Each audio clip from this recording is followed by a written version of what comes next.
ನಮಸ್ಕಾರ ಎಲ್ಲರಿಗೂ. ಇವತ್ತಿನ ರೆಸಿಪಿ ಚಿಕನ್ ಸಾಂಬಾರು. ಸೊ ಮುದ್ದೆ ಒಟ್ಟಿಗೆ ಚಿಕನ್ ಸಾಂಬಾರು ಒಂದೊಳ್ಳೆ ಬೆಸ್ಟ್ ಕಾಂಬಿನೇಷನ್ ಅಂತಲೇ ಹೇಳ್ಬೋದು. ಸೊ ಚಿಕನ್ ಸಾಂಬಾರನ್ನ ಹಲವಾರು ರೀತಿಯಲ್ಲಿ ಮಾಡ್ತಾರೆ. ನಾನಿವತ್ತು ಸಿಂಪಲ್ಲಾಗಿ ಚಿಕನ್ ಸಾಂಬಾರನ್ನ ಹೇಗೆ ಮಾಡೋದು ಈ ಒಂದು ವಿಧಾನದಲ್ಲಿ ಅಂತ ತೋರಿಸ್ಕೊತೀನಿ.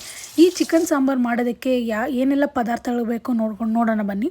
ಸೊ ನಾನಿಲ್ಲಿ ಮೊದಲಿಗೆ 2 ರಿಂದ 3 ಮೀಡಿಯಮ್ ಸೈಜ್ ಟೊಮೊಟೊನ ತೊಗೊಂಡಿದ್ದೀನಿ.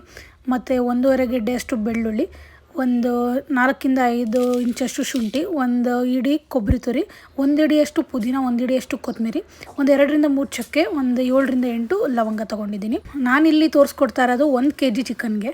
ಆಮೇಲೆ ಸಾಂಬಾರು ಪುಡಿ, ಖಾರದ ಪುಡಿ ಬಿಟ್ಟು ನಾನು ಇಷ್ಟನ್ನ ರುಬ್ಕೊಂಡು ತೊಗೊಂಬಂದಿದ್ದೀನಿ. ಸೊ ಇವಾಗ ಮೊದಲಿಗೆ ಕುಕ್ಕರ್ಗೆ ಒಂದು 2 ರಿಂದ 3 ಟೇಬಲ್ ಸ್ಪೂನಷ್ಟು ಎಣ್ಣೆ ಹಾಕ್ಬಿಟ್ಟು ಸ್ವಲ್ಪ ಈರುಳ್ಳಿ ಹಾಕಿ ಚೆನ್ನಾಗಿ ಫ್ರೈ ಮಾಡ್ಕೋಬೇಕಾಗುತ್ತೆ. ಇದು ಫುಲ್ ನೀಟಾಗಿ ಒಂದು ಸ್ವಲ್ಪ ಗೋಲ್ಡನ್ ಬ್ರೌನ್ವರೆಗೂ ಬರೋವರೆಗೂ ನೀಟಾಗಿ ಫ್ರೈ ಮಾಡ್ಕೋಬೇಕಾಗುತ್ತೆ. ನೆಕ್ಸ್ಟ್ ಇದೇ ಒಗ್ಗರಣೆಗೆ ನಾವಿಲ್ಲಿ ಒಂದು ಅರ್ಧ ಹಿಡಿಯಷ್ಟು ಪುದೀನನ ಚಿಕ್ಕದಾಗಿ ಕಟ್ ಮಾಡ್ಕೊಂಡು ಹಾಕ್ಕೊಂಡಿದ್ದೀನಿ. ಸೊ ಫ್ಲೇವರ್ಗೆ ಚೆನ್ನಾಗಿರುತ್ತೆ ಅಷ್ಟೇ, ಒಗ್ಗರಣೆಗೆ ಅಷ್ಟೇ. ಇದು ನಿಮ್ಗೆ ಇಷ್ಟ ಆಗಿಲ್ಲ ಅಂದರೆ ಸ್ಕಿಪ್ ಮಾಡ್ಬೋದು. ಸೊ ಇವಾಗ ಇದೆಲ್ಲ ನೀಟಾಗಿ ಫ್ರೈ ಆದ ತಕ್ಷಣ ನಾನು ಇಲ್ಲಿ ತೊಳೆದಿಟ್ಕೊಂಡಿರೋಂಥ 1 kg ಚಿಕನ್ನ ನಾನಿಲ್ಲಿ ಆ್ಯಡ್ ಮಾಡ್ಕೊತಾ ಇದ್ದೀನಿ. ಸೊ ಇವಾಗಲೇ ಎಷ್ಟು ಬೇಕು ಉಪ್ಪು, ರುಚಿಗೆ ತಕ್ಕಷ್ಟು ಎಷ್ಟು ಬೇಕು ಉಪ್ಪನ್ನ ಇವಾಗಲೇ ಆ್ಯಡ್ ಮಾಡ್ಕೊಂಡು ಒಂದು ಸತಿ ನೀಟಾಗಿ ಮಿಕ್ಸ್ ಮಾಡ್ಕೊತಿದ್ದೀನಿ. ಸೊ ಉಪ್ಪು ಮತ್ತು ಅರಿಶಿನ ಹಾಕ್ಕೊಂಡು ನೀಟಾಗಿ ಇದನ್ನು ಒಂದು 5 ರಿಂದ 7 ನಿಮಿಷ ನೀಟಾಗಿ ಫ್ರೈ ಮಾಡ್ಕೋಬೇಕಾಗುತ್ತೆ ಎಣ್ಣೆಯಲ್ಲೇ.